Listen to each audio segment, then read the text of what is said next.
শেখ হাসিনাকে যারা স্বৈরাচার হতে সাহায্য করেছে, যারা শেখ হাসিনার গুম খুনের মাস্টারমাইন্ড, এমন জেনারেল এবং সামরিক কর্মকর্তাদের বিচারের দাবিতে রাজনৈতিক দলগুলো যে পিনপতন নীরবতা পালন করছে তার সমালোচনা করেছেন পিনাকি ভট্টাচার্য। একই সঙ্গে এসব সেনা কর্মকর্তাদের ভারতে পালিয়ে যাওয়ার সুযোগ করে দেওয়ার ঘটনায় সেনাপ্রধান এবং উপদেষ্টাদের হাত রয়েছে বলে অভিযোগ করেছেন সাংবাদিক ইলিয়াস হোসেন। পিনাকি ভট্টাচার্য তার ফেসবুক পেজে লিখেন, গুম খুনের মাস্টারমাইন্ড জেনারেলদের বিচারের আওতায় আনতে সাবেক কিছু সেনা কর্মকর্তা অক্লান্ত পরিশ্রম করে আসছেন। এছাড়া ট্রাইব্যুনালের চিফ প্রসিকিউটর এবং তার টিম ঐতিহাসিক দায়িত্ব পালন করছেন। ছাত্র সংগঠনগুলোর মধ্যে একমাত্র গণতান্ত্রিক ছাত্র সংসদ অফিসিয়ালি এসব কুখ্যাত জেনারেলদের বিচারের দাবিতে বিবৃতি দিয়েছে। শিবিরের সেক্রেটারি নিজ আইডি থেকে একটি পোস্ট দিয়েছেন। পাশাপাশি ডাকসুর বিপি সাদিক কায়েমও একটি পোস্ট দিতে দেখলাম, কিন্তু দলীয়ভাবে এখনও কোনো বিবৃতি আসেনি। ছাত্রদলও পুরোপুরি নীরব। ছাত্রদলের কেন্দ্রীয় সব নেতা চুপ, দালাল বামেরাও চুপ।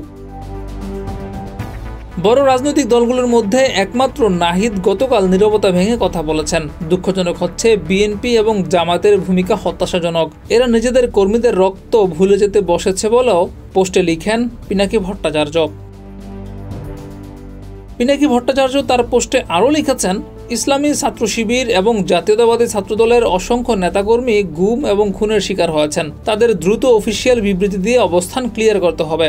সবাইকে সতর্ক করে দিচ্ছি, ওয়াকারের বিরাগভাজন হওয়ার ভয়ে যারা এখনও অবস্থান নিচ্ছেন না তাদের আমরা মনে রাখব।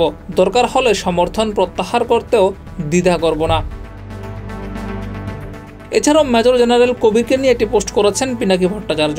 সেখানে তিনি দাবি করেছেন একজন উপদেষ্টা এবং কয়েকজন সেনা কর্মকর্তার যোগসাজশে দেশ ছেড়ে পালিয়েছেন মেজর জেনারেল কবির, তবে তিনি উপদেষ্টার নাম বলেননি।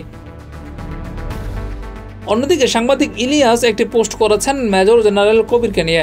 সেখানে তিনি এই সেনা কর্মকর্তার পালিয়ে যাওয়া নিয়ে সরাসরি উপদেষ্টা আসিফ নজরুল এবং সেনাপ্রধান জেনারেল ওয়াকারুজ্জামানকে দায়ী করেছেন। এছাড়াও খুনিদের ওয়ারেন্ট ক্যান্টনমেন্টে পৌঁছানোর আগেই তালিকার একজনকেও খুঁজে পাওয়া যাবে না বলেও আশঙ্কা প্রকাশ করেন তিনি। ডেস্ক রিপোর্ট, যুগের চিন্তা।